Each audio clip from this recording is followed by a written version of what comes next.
បាទបងប្អូនបាទនេះខ្សែសមុទ្របងប្អូននឹងខ្សែទិញខ្សែកពួត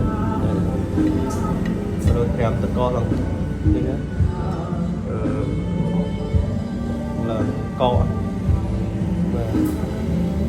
ខ្សែសមុទ្រហ្នឹងឆ្នាំបងប្អូនឆ្នាំពៅលឹងពៅអីហ្នឹងត្រូវហើយថ្លៃដែរបងប្អូនហ្នឹងមកជាវគេនៅរស់អញ្ចឹងមកក្របអីមើលក្រប7-8000ហ្នឹង3គ្រាប់ហ្នឹង20000 ចិត្ត30000ហ្នឹង